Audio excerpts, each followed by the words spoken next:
بادشاہ تیمور کی عادت تھی کہ رات کے وقت گھوڑے پر گشت کر کے پورے شہر میں اپنی رعایا کا حال معلوم کرتا تھا اور پھر دوسرے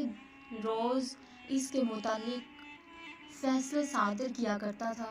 اور پھر ایک روز حسب معمول وہ شہر میں چکر لگا رہا تھا کہ اس نے ایک غمناک آواز سنی۔ وہ آہو بکا کی طرف متوجہ ہوا اور ایک بڑھیا رو رہی تھی اور بارگاہ خداوندی میں دعا کر رہی تھی کہ اے میرے رب العالمین، ہمارے بادشاہ کو بیمار، وزیر کو موت اور قاضی وقت کی عمر دراز کر دے۔ پھر بادشاہ سلامت اس بات کو سن کر بہت پریشان ہوئے اور کافی دیر تک سوچتے رہے کہ وہ کس طرح سے بڑھیا سے معلوم کرے کہ وہ بادشاہ اور وزیر سے کیوں اس قدر ناراض ہے کہ ان دونوں کی موت چاہتی ہے، اور قاضی سے کیوں اس قدر خوش ہے کہ اس کی لمبی عمر کی دعا کرتی ہے۔ اور پھر کافی دیر بعد اس نے بڑھیا کے دروازے پر دستک کی تھی۔ پھر جب بڑھیا نے دروازہ کھولا تو بادشاہ نے نہایت ہی بے چارگی اور مسکینی سے پوچھا کہ اے بڑھیا، میں ایک مسافر ہوں،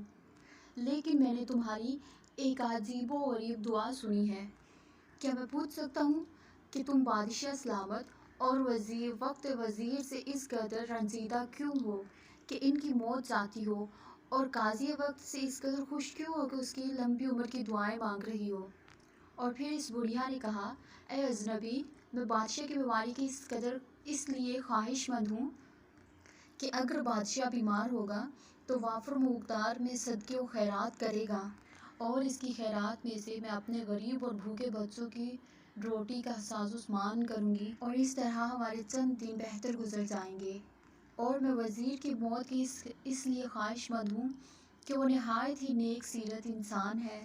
اور میں چاہتی ہوں کہ اس کا خاتمہ نیک اعمال پر ہو جائے اور وہ رب العالمین کے دربار میں اعلیٰ مقام پائے اور نجات حاصل کرے۔ اور میں قاضی شہر کی درازی عمر اس لیے چاہتی ہوں کہ وہ اپنی بدعمالیاں زیادہ سے زیادہ کر سکے تاکہ اس کا ٹھکانہ جہنم کے علاوہ اور کوئی نہ ہو، اور قیامت کے وقت اسے زیادہ سے زیادہ عذاب ملے۔ بادشاہ تیمور، جو ایک مسافر کے روپ میں آیا تھا، بہت آبدیدہ ہو گیا اور اس نے بڑھیا سے کہا، اے بڑھیا، میں اس وقت تنگ دست ہوں، میرے پاس ایک تسبیح ہے، وہ تم لے لو اور اس کو فروخت کر کے اپنے بچوں کا پیٹ بھرنے کے لیے سامان خرید لو، اور پھر اگر مجھے وقت نے مہلت دی تو میں تمہاری ضرور مدد کروں گا۔ پھر یہ کہہ کر وہ اجنبی مسافر یعنی کہ بادشاہ تیمور وہاں سے چلا گیا، اور پھر وہ بڑھیا تسبیح لے کر اپنے ہمسائے کے پاس گئی تاکہ اس کو فروخت کر سکے، لیکن اس کا ہمسایہ جو پرلے درجے کا بخیل آدمی تھا، اور جب اس نے تسبیح کو دیکھا تو اس کی رال ٹپک پڑی۔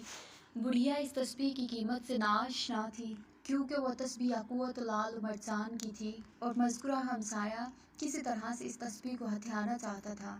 اور پھر اس ہمسائے نے اس بڑھیا کے ساتھ الٹی چال چلی کہ یہ تسبیح تو میری ہے اور اس تسبیح کو کل کسی نے چرایا تھا، میں اس تسبیح کی تلاش میں ہوں اور اب مجھے پتہ چل گیا ہے کہ یہ تسبیح کو تم نے چرایا ہے اور میں اس پہ مقدمہ دائر کروں گا۔ پھر بڑھیا گھبرا گئی اور کہنے لگی کہ میں بالکل بے قصور ہوں، مجھے یہ تسبیح ایک اجنبی شخص نے دی تھی، میں نے یہ تسبیح بالکل بھی نہیں چرائی۔ اب یہ ہمسایہ موقع سے فائدہ اٹھانے لگا اور کہنے لگا